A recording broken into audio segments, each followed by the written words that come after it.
Boker Tov, Shalom, Shalom à tous, à toutes, Ve'ezrat Hashem. Bénédiction et protection pour tout le monde, et refoua pour tous les malades, Ve'ezrat Hashem. Tout le monde guérisse très rapidement et chacun rentre à la maison dans la joie, Ve'ezrat Hashem. Qu'Hashem nous enlève cette magéfa et que nous, cette épidémie, et que il nous révèle, Ve'ezrat Hashem, tous les miracles qu'il attend pour nous donner la manne et le puits de Myriam et beaucoup de merveilles qui vont se révéler dans le monde. Ve'ezrat Hashem. Alors voilà, bienvenue à tous ceux qui sont éveillés, dans l'obscurité, dans l'obscurantisme, ceux qui luttent contre l'obscurité, l'obscurantisme, le mensonge. Ashrenu, Baruch Hashem. Ashrenu, qu'on a un Rebbe Kazé qui s'occupe de nous. Ashrenu. Alors, hier, dans notre étude, toujours de Rav Avraham Nachman, sur la joie, Refoua Shlema pour Laurence Aliza Bat Marcel.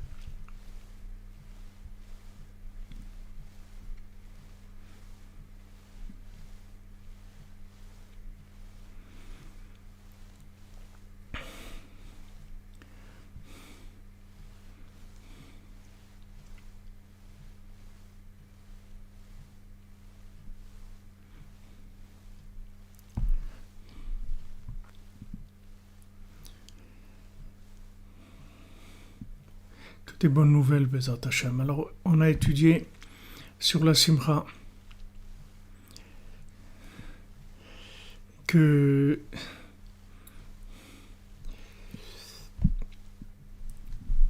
maintenant, on a vu que oui, on est en live, oui.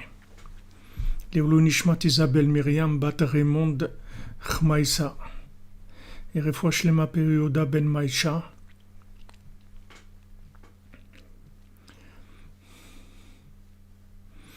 Oui, bon, Hachem, beaucoup de gens qui sont en voie de guérison totale, bon, Hachem. Le Rav Jan aussi à Ouman, il était alité, tout ça, bon, Hachem, il est sorti. Il y a beaucoup qui guérissent, bon, Hachem. Tout le monde va guérir très rapidement, Bezat Hachem. Sotra Benou. Tzadikim qui prient pour nous, tous les tzadikim ils sont là, ils sont très proches de la situation et prient tous pour nous. Zivoug pour Rachma Bat Esther. Refoua Shlema pour Brigitte Lemont. Shem Niova, Bezat Hashem, Refoua Shlema. Refoua Shlema pour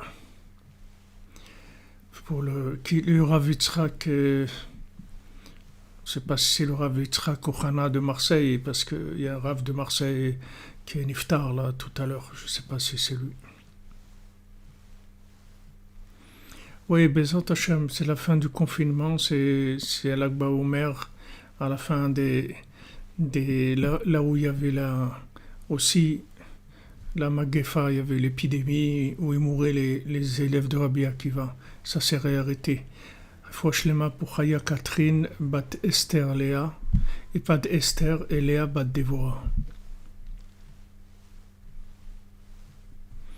Ah, c'est pas celui de Marseille. Refoua Shlema, Bezat Hashem. Ah, c'est ça, Ouayon, c'est ça, à Marseille, oui. Bezat Hashem qui est Refoua Shlema. Et Yali Yaakov Ben Tzipora, Refoua Shlema.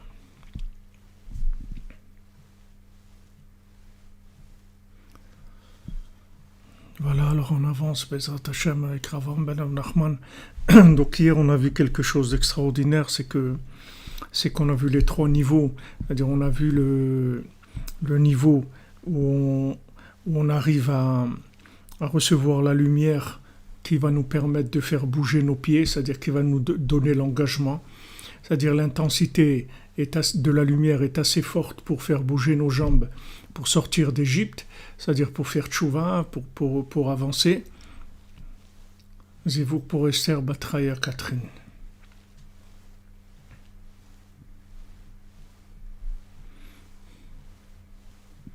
Zivuk pour Shimon ben Elisheva.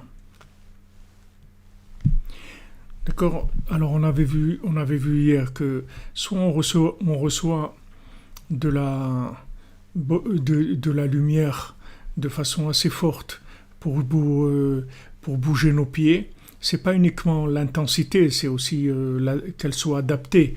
C'est-à-dire c'est pas uniquement de la lumière forte, parce qu'il peut y avoir de la lumière, si vous mettez du courant très fort sur une ampoule de 15 watts, elle va brûler l'ampoule. Donc le Nyan, c'est de recevoir l'énergie adaptée, c'est-à-dire calculée, qui est vraiment sur mesure. Alors quand on reçoit cette énergie-là, ça met les pieds en route, c'est-à-dire on commence à avancer. Si maintenant on n'a pas, c'est-à-dire on a reçu un petit peu d'énergie, mais on n'a pas assez, il n'y en a pas assez pour nous faire avancer, ou elle n'est pas assez adaptée à nous. Donc il y a la prière, c'est-à-dire avec la prière, on va recevoir l'énergie qu'on a besoin dans le keli, dans le récipient. On va faire le récipient adapté à cette énergie-là pour pouvoir avancer. Et le chidouche qui nous a dit, la chose extraordinaire qui nous indique, c'est que même maintenant, si on n'arrive pas à prier pour recevoir la lumière qu'il faut, pour faire le récipient à la lumière qui est nécessaire, parce que dès qu'il y a le récipient, la lumière vient. Donc quand on prie, on fait le récipient pour recevoir la lumière. Même si on n'arrive pas à prier, alors il dit il faut prier pour pouvoir prier. Parce que la prière, c'est quelque chose de tellement élevé qu'on ne peut pas prétendre être dans la prière si facilement. C'est-à-dire on va prier pour pouvoir prier. Donc il a dit ça, c'est les outils avec lesquels on fait les récipients. Donc il y a des outils, ces outils c'est la prière sur la prière. C'est-à-dire on prie, on demande à Hachem, s'il te plaît, aide-moi à prier pour avoir de la joie. Aide-moi à rentrer dans la prière sur la joie de manière à ce que je puisse être joyeux comme tu veux que je le sois. Et maintenant, avec la prière sur la prière, ça va nous amener l'effet du Mishkan dans notre cœur, c'est-à-dire le cœur il va recevoir la lumière mais dans la dose qu'il faut, et ça va lever les pieds, libo nasa et la raglav, le cœur il va lever les pieds et on commence à bouger, on commence à avancer. Donc ça, c'est le conseil qu'il nous a donné hier, c'est le principe qu'il nous a donné hier, et je vous rappelle que dans tous les principes qu'il nous donne ici, maintenant ça fait 18 heures, le 18e cours, je crois qu'on fait sur Sasson Vesimcha, sur Korveor dans Sasson Vesimcha de Rav Amnon Nachman. Chaque cours qu'il nous donne, en fait, chaque cours qu'il nous donne, ce sont des intraveineuses, c'est-à-dire qu'il nous rentre des soins par rapport à la tristesse. Refoua shlema pour Eran Peleg ben Brouya. Peut-être Brouya. Refoua shlema pour Maïcha, Simcha, Batnuka, Bracha.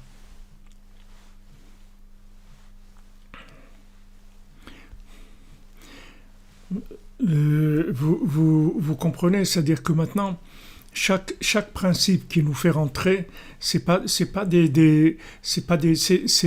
contraire du virus, c'est-à-dire c'est un virus, c'est-à-dire c'est le soin, c'est-à-dire c'est un virus qui soigne, c'est-à-dire au lieu que ça soit un virus qui fait du mal, ça c'est un virus qui va soigner.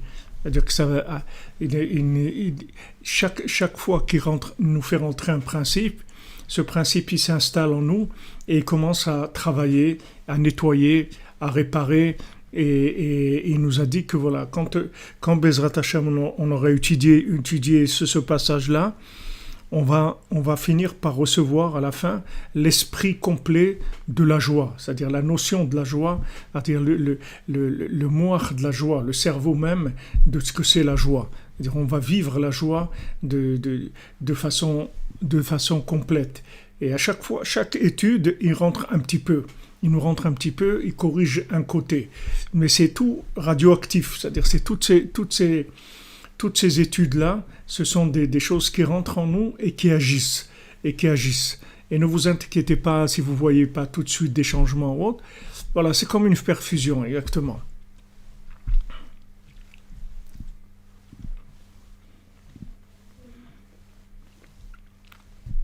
David, que vous dites le 8e jour de Pessah, c'est Yom Tov, oui, le 8e jour. Là, ça va être Yom Tov ce soir, c'est-à-dire mercredi, et pour ceux qui sont en dehors d'Eretz Israël, jeudi aussi. Ce soir, c'est Shvi chez le Pessah. Et après, c'est le 2e jour du Shvi, c'est Shmini de Pessah. Donc, si vous voulez, ce qu'il nous a dit au début, là où il veut nous amener, c'est en fait nous guérir de la tristesse complètement, nous guérir de la tristesse complètement avec la méthode de Rabbi Nachman. Donc là, lui, c'est comme si vous voulez, voilà, c'est une antidote, si vous voulez, c'est l'antidote à la tristesse et à la tristesse, au stress, à la paresse, à toutes ces choses-là qui nous empêchent de bouger. C'est-à-dire que la joie, les principes qui nous transmet là, ça va guérir Bezrat Hashem, cette chose-là. C'est-à-dire ça va nous donner la joie qui nous permet de nous inclure dans l'infini.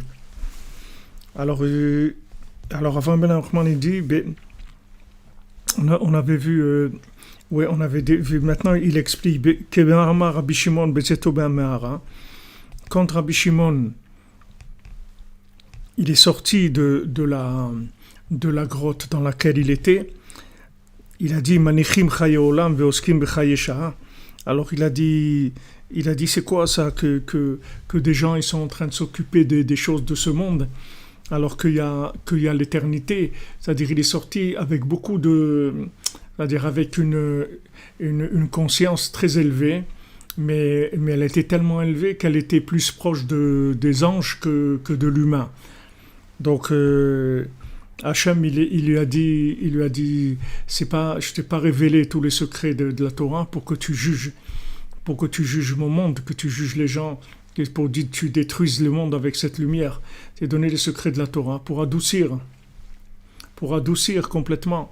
Donc Rabbi Shimon il est retourné dans la grotte et après il est ressorti comme Yosef Hatzadik qui est retourné en prison 2 ans après. Tous ces principes, ce sont des principes de Tzimtzum.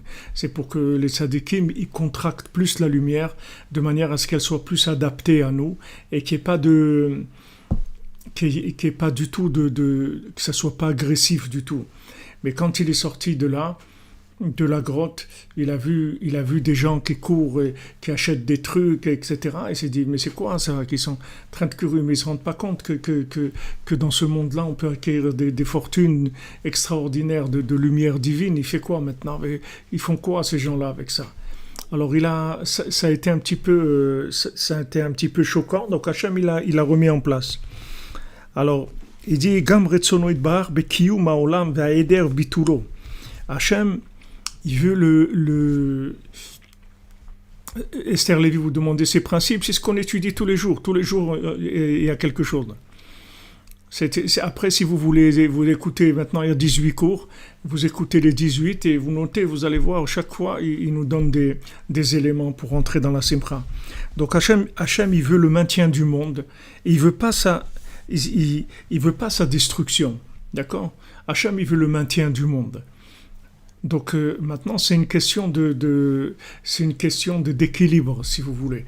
C'est-à-dire que s'il n'y a pas de lumière, alors il y a trop d'obscurité et le monde se détruit par l'obscurité.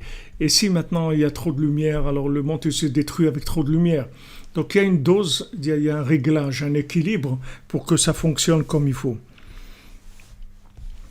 כמובן, אין זה רק בצפייתו והבטתו עד סוף כל הדורות. Ça, pourquoi maintenant Hachem, il veut maintenir le monde? Pourquoi maintenant Hachem, il veut maintenir le monde? Pourquoi au début il y a eu le projet du déluge, et après Hachem il a dit qu'il n'amènerait pas le déluge, et il détruirait plus jamais le monde, il fait aucune destruction massive. Pourquoi ça a été comme ça? Parce que Akadosh Baruch Hu, en fait, il est sûr de la réparation. C'est-à-dire que maintenant, il fallait qu'au début, tout le problème qu'il y avait au début, c'est qu'il manquait des tzadikim. C'est ça qu'il y avait. C'était ça le problème du début de la création du monde. C'est-à-dire le fait qu'il n'y ait pas des tzadikim, ça, c'était extrêmement dangereux. Mais maintenant, le fait qu'il y a eu des tzadikim qui sont venus, c'est-à-dire même que Noach il était présent, mais Noach il n'était pas très très branché sur la conscience de la miséricorde divine. Donc c'est pour ça que lui il est resté avec sa famille et tout, parce qu'il était tzaddik, mais les autres ils sont tous disparus. Tandis qu'après, il y a eu Avraham Avinu qui est venu, alors le monde s'est beaucoup plus installé. Et après, tous les tzadikim qui sont venus, après quand Moshe Rabbeinu est arrivé, c'est déjà, on est passé à autre chose, c'est-à-dire on est passé à la révélation de la Torah, on est passé déjà à une autre dimension complètement. Donc Moshe Rabbeinu, avec Rabbi Shimon, le Harizal, le Baal Shem Tov, et pour finir avec Rabbi Nachman, qui a dit j'ai terminé, c'est-à-dire que on est garanti de la réparation du monde. C'est-à-dire que maintenant, Rabbi Nachman, il a garanti la réparation du monde, comme Rabbi Nathan l'a dit avant de décéder. Rabbi Nathan, à Sarah Betevet, le 10 Tevet, avant de partir, Rabbi Nathan, il a dit, même si quelqu'un, c'est le plus grand Baal Avera du monde, même si quelqu'un, c'est celui qui fait le plus de fautes dans le monde entier, s'il s'accroche à Rabbeinu, il fera tchouva et sera réparé complètement. Donc ça, c'est les garanties de Rabbi Nathan par rapport à ce que Rabbeinu a obtenu.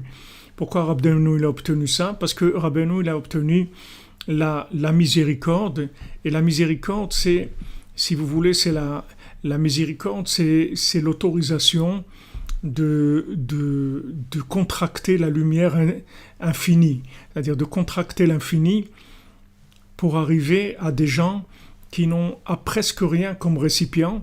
Trouver aussi quelle est la lumière qu'on peut leur donner. Quand les gens ils ont des grands récipients, il n'y a pas de problème. Et quand les gens ils ont des petits récipients, des tout petits récipients, et des fois ils n'ont même pas de récipient, ils voudraient avoir juste un récipient. Enfin, ils trouver la lumière qui leur correspond pour eux aussi les inclure dans l'infini. Donc pourquoi Hachem maintenant il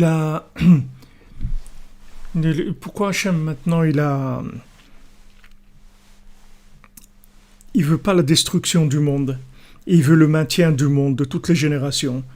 Parce que maintenant, Hachem, il est sûr que sauf, il va terminer ce qu'il a voulu précisément, Bemishka la Bechira, avec le poids, c'est-à-dire avec l'équilibre du libre arbitre.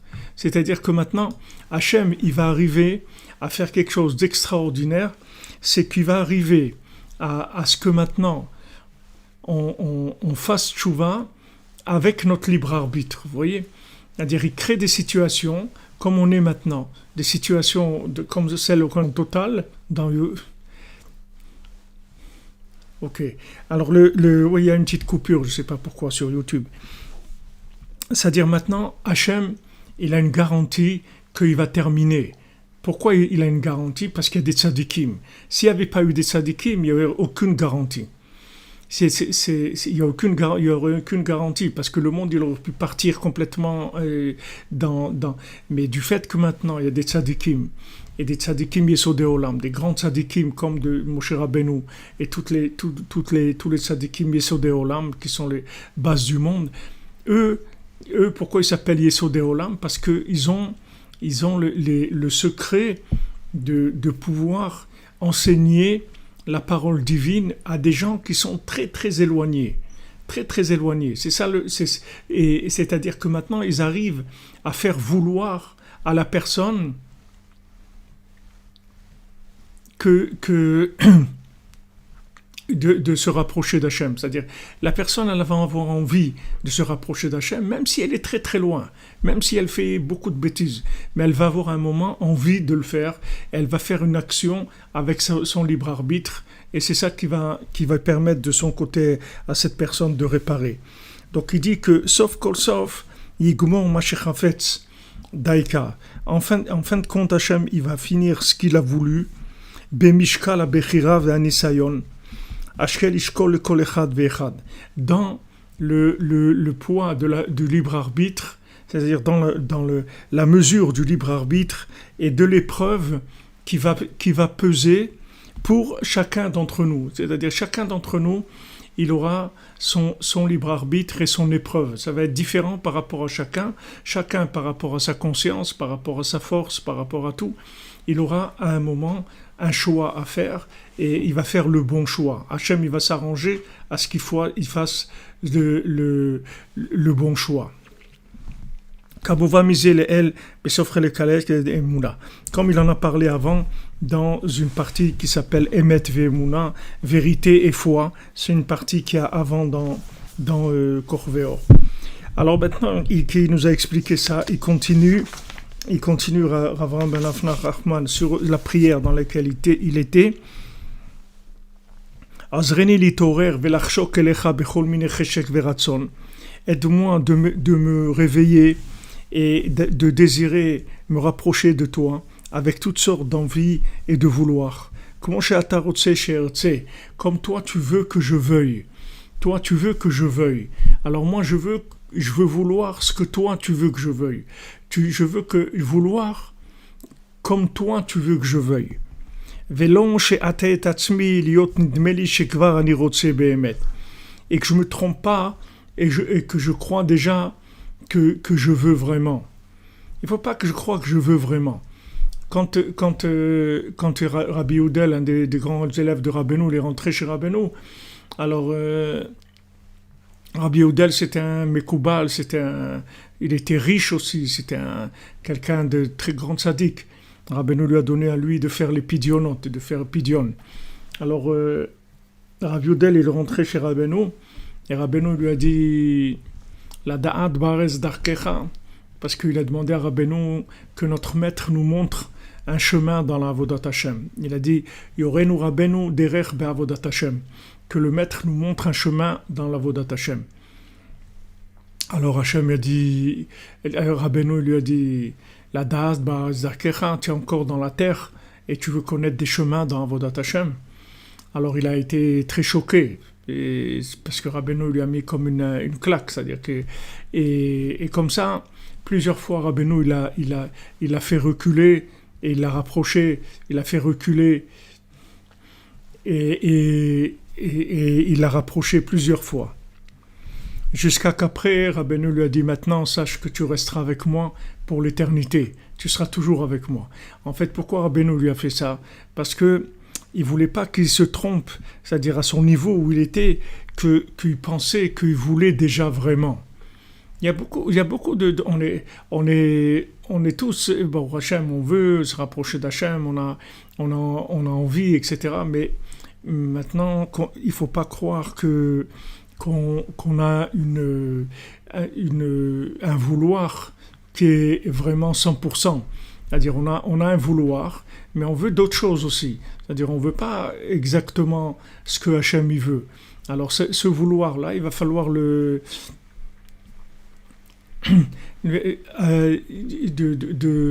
Hachem, il va falloir qu'il nous fasse passer par des épreuves. Et dans ces épreuves-là, on va construire la vérité qui est en nous. Alors Rabbeinu, il nous dit que quand on a un obstacle, en fait, cet obstacle-là, il vient pour affermir plus notre vouloir. C'est-à-dire, on nous met un obstacle pour qu'on veuille encore plus. C'est-à-dire que quand Hachem il voit qu'un obstacle, ça va nous aider, donc il nous le donne, et avec ça, on va vouloir encore plus. Comme il a dit avant, c'est étudier pour chacune, c'est pas quelque chose de général. Et quand il y a une situation générale comme celle où on est maintenant, il y a aussi le libre arbitre de chacun de le vivre comme il veut. Soit il le vit comme la Géoula, parce que c'est Mamash la Géoula. Voilà, il n'y a plus de travail, il n'y a plus de voyage, il n'y a plus de magasins, il n'y a plus de trucs. Mamash, il est dans la Géoula. Soit il veut le vivre comme avec Netflix et perdre le temps dans des bêtises. Il peut aussi faire comme il veut. Il a le libre arbitre. Mais de toute façon, tout le monde arrivera à faire les bons choix. C'est une garantie. Hachem, il a la garantie de ça. Pourquoi? Parce qu'il y a des tzadikim. Et tzadikés et sodé olam. Ces tzadikés et sodé olam, ils ont emmené la garantie de la réparation. C'est-à-dire du moment où il y a un homme en bas qui correspond à ce que Hachem voulait de l'homme, cet homme-là, il garantit toute l'humanité. Puisque ça y est, on a réussi. Puisqu'on a arrivé à faire sortir un prototype comme ça, alors ça veut dire que maintenant, tout le monde pourra réussir. Ouais, je sais qu'il y a un décalage dans la bande d'image et la bande son, mais je peux rien faire. C'est pas, je sais pas d'où ça vient. C'est pas, l'internet, il est régulier. Il y a pas de, ça bouge pas. Mais il y a, je sais pas, il y a mais Bezant Hachem, ça va se stabiliser. Ça fait ça des fois. Il y a un moment où ça se déstabilise, après ça revient. C'est aussi l'utilisation. Il y a beaucoup de gens qui utilisent. Alors il y a une augmentation beaucoup de l'utilisation. Alors maintenant, il dit que il faut pas que je me trompe et que je crois vraiment que je veux. C'est-à-dire, c'est vrai que je veux, mais combien il y a de vérité dans ce vouloir-là?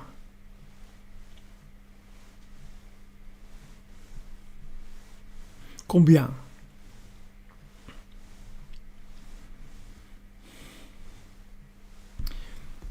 Kirak ata yodea kol mitzpone levavi atsof yoter mimeni. Parce que toi, Hachem, tu connais ce qui est caché dans mon cœur mieux que moi. C'est-à-dire, tu connais plus que moi ce qu'il y a dans mon cœur. C'est-à-dire que même moi, je maîtrise pas complètement. Je crois que je veux. Je crois que je veux. Je crois que je veux. Si on me dit, voilà, est-ce que tu veux? Je dis, bien sûr, je veux. Est-ce que tu veux faire le plaisir à Hachem? Ouais. Est-ce que tu veux faire la volonté d'Hachem? Ouais. Mais ce oui-là, c'est-à-dire ce je veux, combien il est, quelle est sa mesure? Quelle est sa mesure? Alors, Rabbeinu, il adapte à chacun comme il faut pour qu'il puisse faire ce qu'il a à faire. Et Rabbeinu, avec tous ses élèves, les grands élèves qu'il avait, des tzadikim, comme le Maguid, qui était l'élève de Rabbeinu, Rabbi Yekoutiel. Alors, c'était un tzaddik de 80 ans, il est devenu l'élève de Rabbeinu, que Rabbeinu n'avait même pas 20 ans, il est devenu son élève. Et il y avait un de ses gendres qui était Rabbi Yitzhak Isaac, et quand il est venu chez Rabbeinu, alors Rabbeinu il a beaucoup encouragé parce que c'était un homme extraordinaire et très, très attaché bien sûr à l'étude de la Torah et tout. Et Rabbeinu lui a donné quelque chose de très dur à faire, c'est qu'il lui a dit pendant 1 an, il va parler avec personne, il va pas dire un mot, il va faire que étudier et prier, c'est tout. Mais il dit aucune autre parole que ça, pendant 1 an. Alors quand il est rentré chez lui, bien sûr, la famille et tout, ça a été très dur. Et ils ont commencé à se moquer de lui, à l'embêter, parce qu'avant, les jeunes couples, ils habitaient chez les beaux-parents, donc les parents de son épouse et son épouse, ils l'embêtaient, sans arrêt, ils l'embêtaient, ils le faisaient souffrir terriblement. Et Rabbeinu, avec le roi HaKodesh, Rabbeinu, il a vu qu'ils risquaient de le casser, de lui faire du mal. Alors, Rabbeinu, il a dit à son shamash, il a dit, viens, on part, on va aller là-bas. Il a été chez lui, chez Rav Yitzhak Isaac, il a été là-bas. Et il est arrivé la nuit, il a tapé à la porte. Alors, quand il est rentré, le beau-père, il a vu et tout, il était très impressionné, quoi. Rabbi Nachman, il vient chez moi et tout. Et il y avait le gendre, il était dans la chambre en train de faire Kriyat Shema. Et il faisait Kriyat Shema avec tellement d'attachement à Hachem et tellement d'enthousiasme et tout. Rabbeinu, il n'a pas voulu le déranger. Alors, il a parlé avec son beau-père. Il lui a dit pourquoi tu l'embêtes? Pourquoi tu l'embêtes à ton gendre? Pourquoi tu le laisses pas tranquille? Rabbeinu lui a dit, regarde, tu sais quand on met les tefilines entre du bras et les tefilines de la tête, entre les deux, on ne parle pas, d'accord? Maintenant, c'est quelqu'un, il ne sait pas ce que c'est des tefilines. Et il voit que tu ne parles pas entre les tefilines de la main et de la tête, il va te prendre pour un fou. Il dit, regarde ce fou-là, il ne parle pas. Il dit, ça, c'est la même chose. Toi, tu le vois, tu crois qu'il ne parle pas, tu crois qu'il est fou. Il n'est pas fou, c'est moi qui lui ai dit de faire ça, et laisse-le tranquille, etc. Alors après, le beau-père, il s'est excusé, il s'est engagé qu'il allait le laisser tranquille.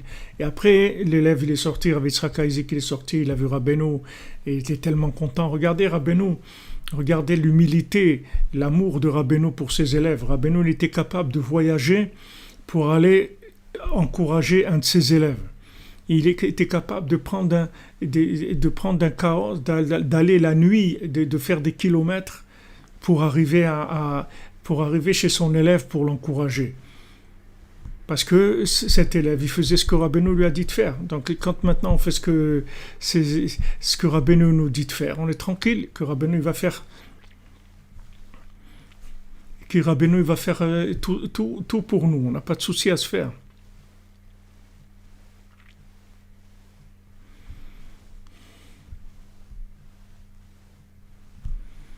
Baruch Hashem, j'avais demandé le vouloir à Rabbeinu, c'est extraordinaire. Alors maintenant, qui behemet eni yodea klal echanani baolam, parce qu'il dit Rav Ben Nachman, tu sais Hashem, moi je sais pas du tout où je suis dans le monde. J'ai pas de repère, je sais pas où je suis dans ce monde. Vekama pa'amim nidme li shekvar ani mishtokek bechol lev liyot kirtzoncha. Et combien de fois ça m'est arrivé que je pensais que ça y est maintenant, je suis sincère et je veux vraiment me rapprocher de toi. Ou Behemet Enzerak Dimion. Et Behemet, c'est un fantasme, c'est tout. C'est un fantasme. Regardez où il va, Avraham Ben Nachman. C'est-à-dire, des fois, il dit, regarde, et ça, c'est Avraham Ben Nachman qui parle. C'est un tzaddik d'un niveau qu'on ne peut même pas imaginer qui c'était Avraham Ben Nachman. C'était un des 36 tzaddikim de la génération. C'était un homme d'un niveau incroyable. Et regardez comment il parle. Alors, qu'est-ce qu'on doit dire, nous? Il dit, Hachem, regarde, des fois, je crois que ça y est, je dis maintenant, je suis sincère et tout. Et Behemet, c'est rien qu'un dimion, c'est du fantasme total. Azreni lizkor velo lishkoach she'eni matei vazeh ki metatzmi. Aide-moi à me souvenir et à ne pas oublier qu'en fait, que je ne me roule que moi-même. Vélo de shalom. Et toi, je ne vais pas te rouler. C'est-à-dire que c'est pas maintenant quelqu'un qui croit que maintenant, ça y est, il a fait tchouva, il est bien et tout. Et il faut qu'il sache que s'il ne demande pas à Hachem de l'aider à voir la vérité, il ne va pas se rendre compte. Il va croire qu'il est bien. Il va croire qu'il est arrivé. Parce que si Rav Nachman il parle comme ça veut dire que nous, on est à des milliers de kilomètres. Mais seulement, on est en route, c'est tout. On est en route pour la vérité absolue, pour l'éternité. On est en route. On sort d'Égypte, on est en route. On est sur la route du Beth Amikdash. On est en route. Mais quelle distance il y a? On est loin. Mais maintenant, chacun... Il faut qu'il sache combien il est loin s'il veut commencer à faire tchouva comme il faut. Il faut qu'il prenne conscience de l'éloignement. Et ça, c'est que Hachem qui peut nous éclairer. Parce que des fois, comme on a de moins en moins de repères absolus, comme les repères qu'on a, ils sont déjà eux-mêmes un petit peu faussés, alors on se base sur des choses qui nous donnent pas des repères absolus. Si on avait un Rav comme Rabbi Nachman qui était à côté de nous, qu'on peut lui poser une question, il nous répond immédiatement, alors il nous remettrait en place tout de suite. Mais maintenant Rabbi Nachman il est là, il est avec nous, mais il faut faire beaucoup d'efforts pour chercher. Il faut faire beaucoup d'efforts, il faut chercher beaucoup, il faut vraiment chercher. Il y avait un Rav Alav Shalom, Rav Vassilski Alav Shalom qui était à New York, un Breslever qui était dans la génération d'avant, qui est décédé à peu près 35 ans. Alors il disait, dans le Likutei Moharan, il y a tout, il y a même la vérité. Tu peux la trouver dans le Likutei Moharan. Il disait comme ça. D'abord, qu'est-ce que tu cherches? Qu'est-ce que tu cherches? Tu cherches quoi? Tu veux quoi?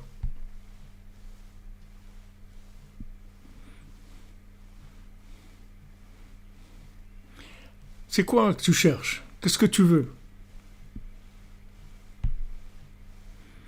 D'abord, il faut que tu te poses cette question-là. Qu'est-ce que tu veux? Ah, je veux faire tchouva, je veux me rapprocher d'Hachem. Ok. Combien c'est la tchouva? Combien tu veux te rapprocher? Qu'est-ce que tu cherches? Tu veux te rapprocher pourquoi? Quel est ton intérêt? On ne sait pas. Si maintenant on a quelqu'un qui nous remet, comme on dit, les pendules à l'heure, alors ça va. Mais le problème aujourd'hui, c'est qu'il n'y a personne qui va vous mettre les pendules à l'heure. Il faut que vous vous cherchiez seul. C'est-à-dire qu'il y a, Baruch Hashem, des cours de Torah, il y a tout, mais il y a une recherche personnelle parce que Hashem, oui, mais Hachem, il veut que vous utilisiez votre libre arbitre. Voilà, maintenant, vous êtes levé et vous cherchez Hachem, vous voulez vous rapprocher, etc. Alors, ça, vous montrez, avec votre choix, votre libre arbitre, vous montrez que voilà, vous voulez la vérité. Mais sachez que cette vérité, elle se raffine tout le temps. Des fois, des fois,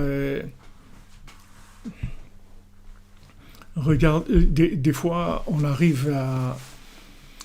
Des fois, on imagine, vous voyez, une situation, par exemple, où on va être confronté à des personnes pour discuter il y a un problème familial ou un problème financier ou il y a un problème, on va faire une confrontation, on va se rencontrer, on va en discuter, d'accord?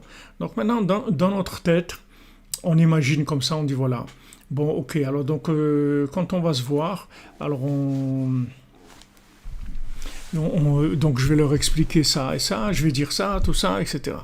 Mais quand il se trouve après devant les gens, quand il va voir que ça va pas du tout se passer comme il pensait, parce que lui, il a imaginé la situation avec des fantasmes qu'il a dans la tête.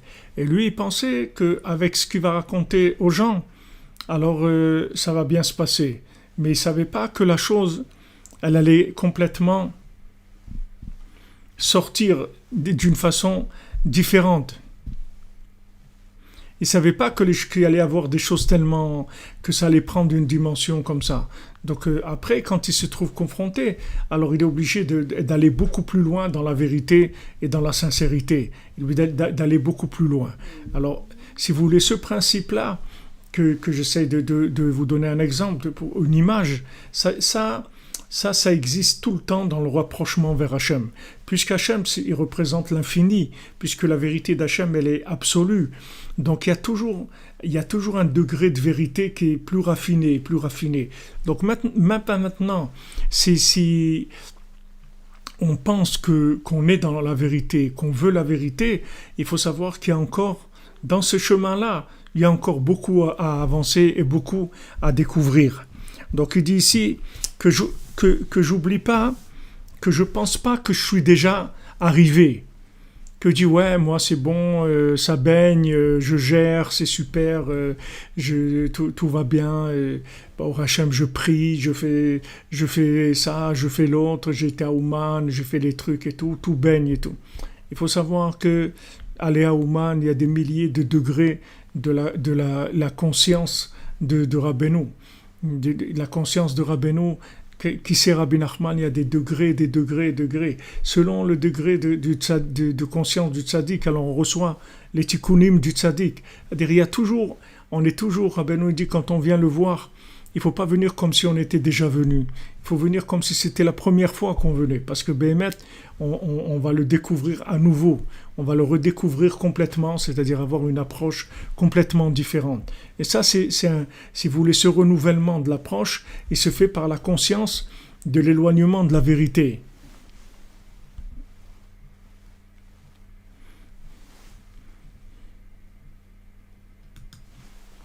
Vous comprenez? Alors il dit Ribono shel olam, lefanecha nigle shemeotzem ta'alumot drachecha be'anaagot shonot. C'est-à-dire que Maître du monde, devant toi est dévoilé que les choses qui sont tes chemins, ils sont tellement cachés, avec des façons de te conduire qui sont incompréhensibles pour nous.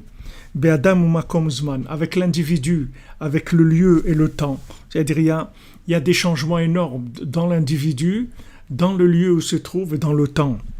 אי אפשר לברר בשום אופן את היתרון והתועלת של התפילה והבקשה. On ne peut pas du tout être arrivé au tri, c'est-à-dire au concept, c'est-à-dire on ne peut pas comprendre le concept, le maîtriser complètement, le concept de la prière. C'est pas quelque chose qu'on peut maîtriser complètement dans la logique. Si il y a quelque chose que vous pouvez maîtriser, c'est un verre d'eau qui est devant vous, vous voyez de l'eau dans un verre, ok, vous avez vous arrivez à comprendre ce qui se passe. Mais la prière, c'est pas quelque chose que vous pouvez comprendre. On peut pas comprendre la prière.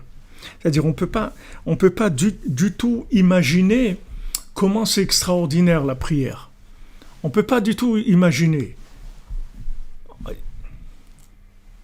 On peut pas. C'est-à-dire que vraiment, quand on rentre dans la prière, on rentre dans un monde de l'inconnu.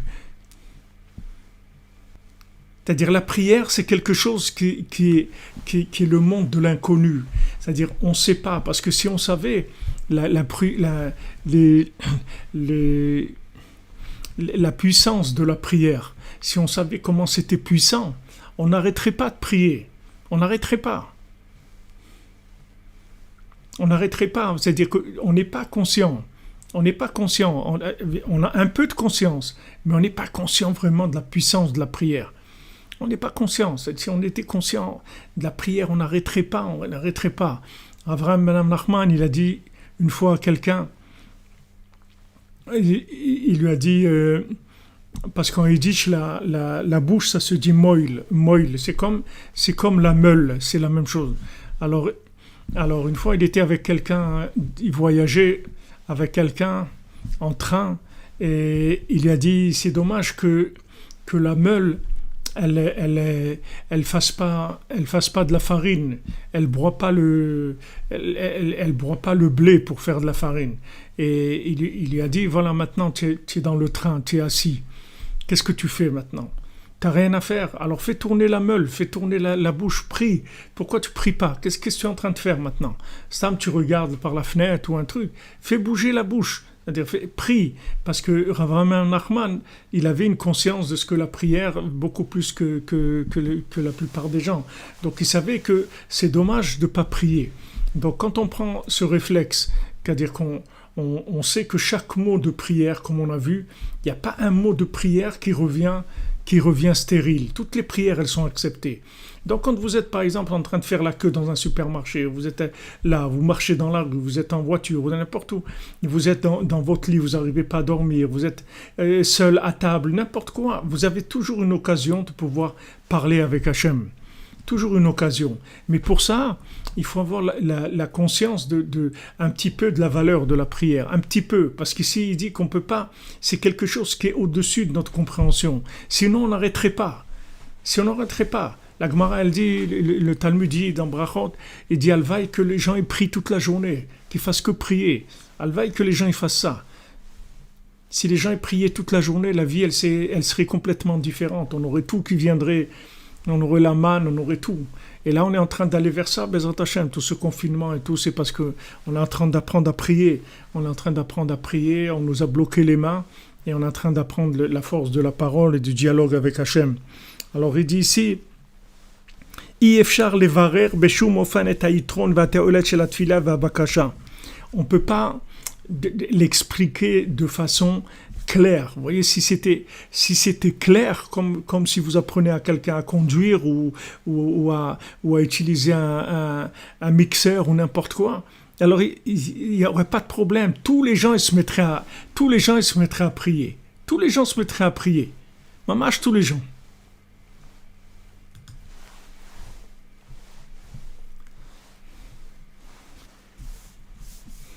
אבל בכל זאת, אנו מאמינים באמונה שלמה, שבאמת אין שום דיבור לריק. Il dit voilà. Mais malgré ça, malgré qu'on ne comprend pas vraiment, c'est-à-dire on ne maîtrise pas vraiment la valeur de la prière, on ne maîtrise pas l'effet de la prière. C'est-à-dire on ne le maîtrise pas. On maîtrise pas. Ok, on prie, mais on n'a pas une maîtrise, c'est-à-dire on ne comprend pas vraiment ce que c'est la prière.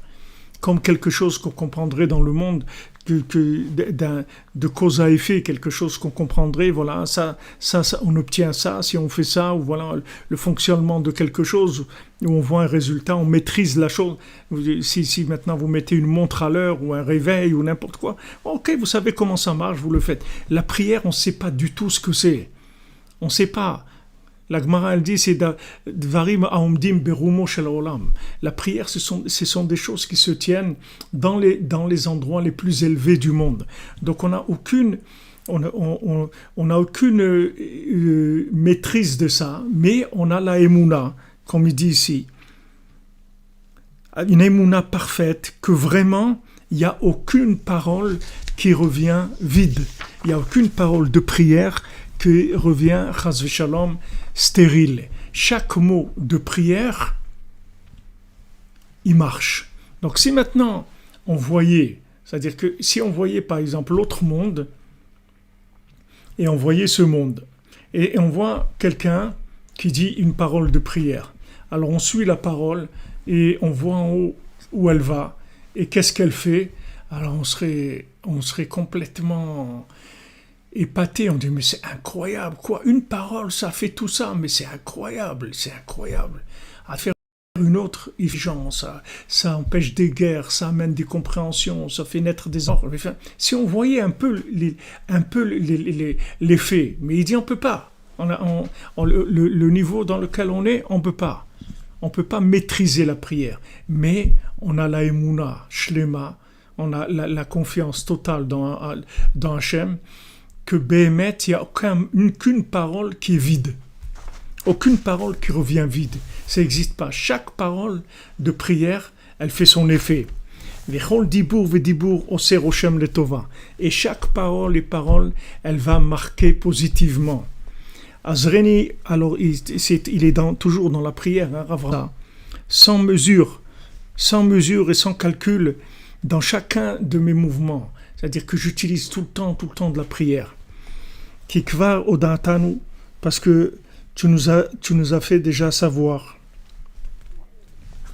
Shekmo she'en rega blopega, c'est-à-dire comme il n'y a pas un moment où il n'y a pas quelque chose qui se passe dans le monde, c'est-à-dire que chaque fois Pega, ça veut dire qu'on rencontre quelque chose. C'est-à-dire, à chaque moment, tac, il y a quelque chose qui se passe. Chaque instant, il y a quelque chose qui se passe. C'est-à-dire la même chose. Il faut appliquer le fait qu'il n'y a pas un moment sans prière. Sans prière. Comme c'est écrit, Vaifka, oui, la prière, elle est avec nous tout le temps. C'est une force qu'on a en nous extraordinaire. C'est une force extraordinaire. Quand Bilam, il a vu le Ham Israël, il a dit à Balak, il lui a dit, tu peux rien faire avec ces gens-là. Ils ont une force dans la bouche incroyable. Il dit, moi, je vais essayer de les maudire avec la bouche, mais il n'a pas pu. Il n'a pas pu, parce que la force de la prière, c'est quelque chose d'incroyable.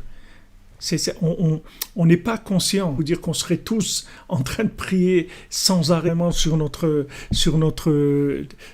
livre de psaumes ou de l'écouter selon nos récipients. Au moins on a la Emouna, on se renforce et on sait que non, c'est pas que chez vous que ça coupe. Ça coupe, ça passe pas très bien. Il y a des moments un petit peu comme ça. Voilà exactement. La prière, c'est comme notre souffle. Comme vous respirez, vous devez apprendre à prier, comme vous respirez.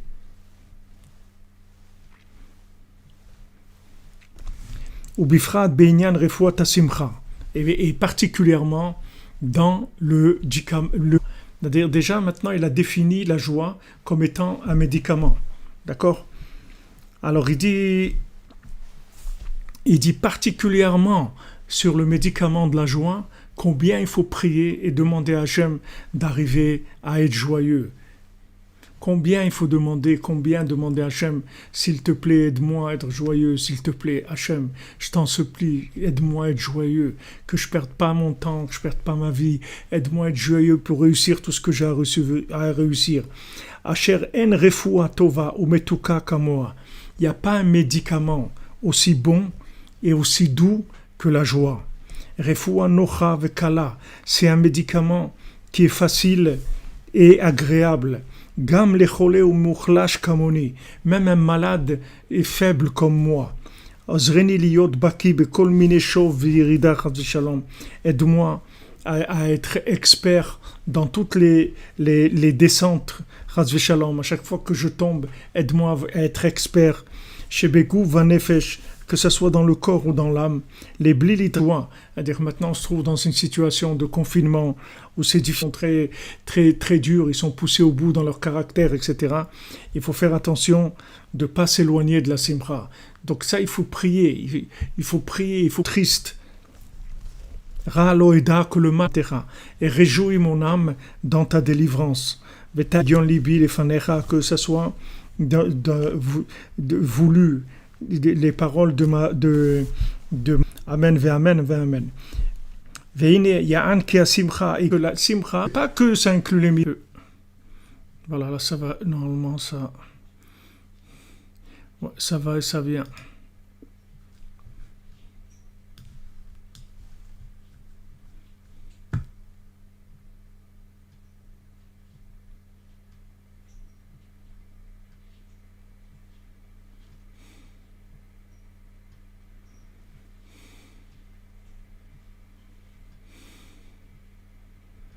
Non, ça va reprendre là.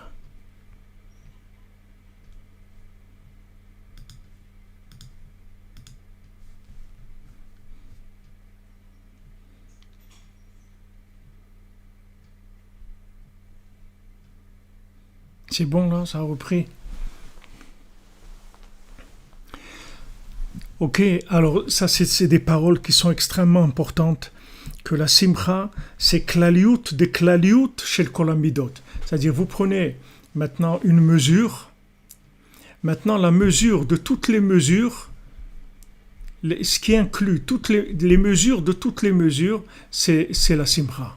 C'est-à-dire que si vous prenez maintenant les midot, puisque maintenant on est dans les sphirot, donc on est dans les midot, on est maintenant dans Hod chez Chesed, d'accord? On est dans la mida de Chesed. Et maintenant, on a toutes les sphirotes, les autres sphirotes qui tournent autour du Chesed. Après, on va repasser dans Gvura et dans toutes. Et on va faire comme ça que chaque mida, elle va être le klaliut, d'accord? C'est-à-dire maintenant, on est dans la mida de Chesed. Donc la mida klalit, c'est-à-dire générale, dans laquelle on est, c'est le Chesed. Maintenant, toutes les autres midot, elles vont être maintenant au service du Chesed. Après, on va changer, on va passer à une deuxième, la Gvura, et toutes les autres, elles vont être au service de la Gvura. C'est-à-dire comment on utilise toutes les autres midot par rapport au Chesed ou par rapport à la Gvura. Maintenant, ce qu'il nous dit ici, c'est que la simcha, c'est la klaliut de toutes les klaliut. C'est-à-dire, si vous prenez toute la mida, maintenant la mida générale dans laquelle on est, c'est le chesed, d'accord? Et les autres, elles tournent autour. Et après, l'autre mida. Maintenant, si vous prenez toutes les midot et la généralité de toutes les midot, la simcha, ça inclut tout ça. C'est-à-dire, la simcha, c'est le echad de toutes les sphirotes. Avec la simcha, vous arrivez à echad de toutes les sphirotes. C'est-à-dire que mamash, vous arrivez à l'inclusion mamash dans l'infini, tout en étant ici dans ce monde. C'est l'accès à l'infini en restant avec les pieds sur terre. Et vraiment les pieds sur terre, parce que vous dansez, vous sautez par terre avec les pieds. Et vous êtes de joie. Cette joie-là, c'est le goût de l'infini dans le fini. En fait, si vous voulez définir, si quelqu'un vous demande est-ce qu'il existe quelque chose d'infini dans ce monde fini, vous lui dites oui. C'est la joie. Voilà, c'est la joie. C'est-à-dire que la joie, c'est si vous voulez, c'est l'infini qui va résider dans le fini. C'est la seule chose qui vient dans le fini. La seule chose de l'autre monde qui peut venir et résider dans le fini de manière à pouvoir l'inclure, c'est la simcha. C'est-à-dire que la simcha, elle permet l'inclusion de tous les éléments dans Hachem. quand maintenant il y a la simcha, vous avez toute l'inclusion de la situation dans Hachem. C'est pour ça qu'il y a beaucoup de mitzvot où on est obligé de les faire besimcha. C'est-à-dire maintenant, par exemple, on va rentrer dans Yom Tov. Pourquoi maintenant Hachem dit joyeux? Pourquoi il ne dit pas tu seras sérieux dans ta fête, ou tu seras dévoué? Pourquoi Vesa Marta? Parce que quand on veut te donner, te faire goûter l'infini, on te dit d'avoir accès à la simcha. C'est la simcha qui va te faire goûter l'infini. La simcha, ça te donne l'accès, ça fait sortir des limites. Donc il explique c'est klaliut de klaliut. On va utiliser pour la chose la plus élevée, on va utiliser les moyens, les grands moyens comme on dit. On va utiliser les moyens les plus élevés pour réaliser les choses les plus élevées. Et comme la chose la plus élevée qui existe dans le monde, c'est d'être besimcha, donc on va utiliser la chose la plus élevée qui s'appelle la prière pour pouvoir être besimcha. Donc la simcha, c'est la chose la plus élevée, et on va utiliser les plus grands moyens qu'on ait, qui sont la prière.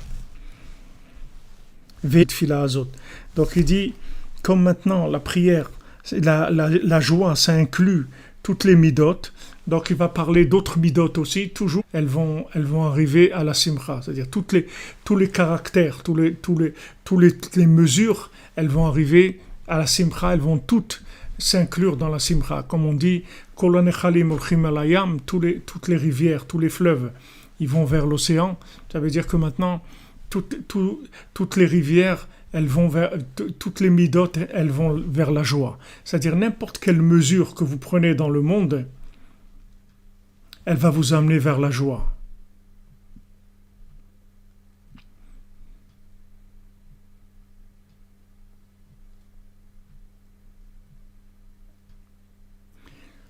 Oui, Rabbi Nachman Ben Simcha, comme il nous l'a dit, ça coupe, il y a des coupures. Qu'est-ce que vous voulez, Amalek, il attaque, il laisse pas faire.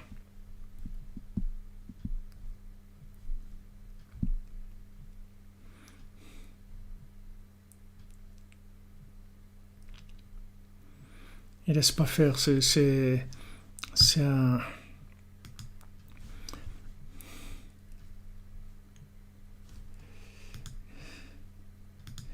Il ne nous laisse pas travailler.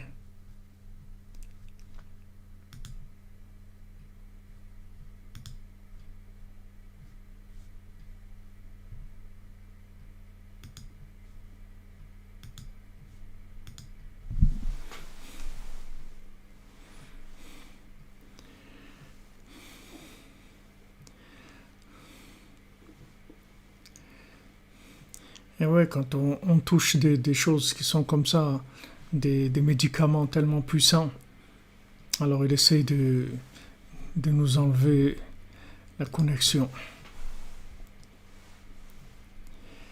Là, Bezrat Hashem, là ça doit revenir un petit peu.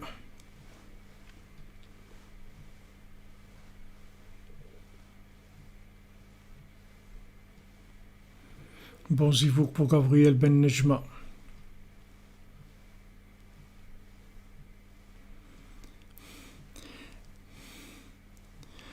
Ne vous occupez pas des gens, comment ils prennent les choses. Regardez votre intérêt par rapport à Dieu, pas par rapport aux gens.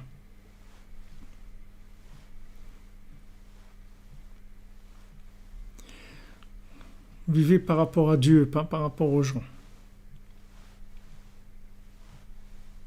Bon, Hachem, on a une équipe de gens fidèles, solides, patients. On a des gens vraiment engagés. C'est nifla. Donc, ok, là, ça... Ah non, ça coupe, ça va, ça vient. Bon. Bezrat Hashem, on reprendra bon zivouk pour Nathalie Esther Bat Nicole, Bezrat Hashem. On va Bezrat Hashem, demain c'est la veille de Yom Tov, j'essaierai de faire un cours à 13h, 13h heure française, c'est-à-dire 14h heure israélienne, un petit cours avant Yom Tov, Bezrat Hashem. Mais de toute façon, ce passage-là, on va le reprendre parce que c'est quelque chose qui est, c'est-à-dire c'est quelque chose qui est d'une importance primordiale et on a besoin de le revoir tranquillement. Non, mais je vois que ça va, ça vient. C'est pas régulier. L'internet est pas régulier. Ça coupe, ça revient, ça va. Non, Bezrat Hashem.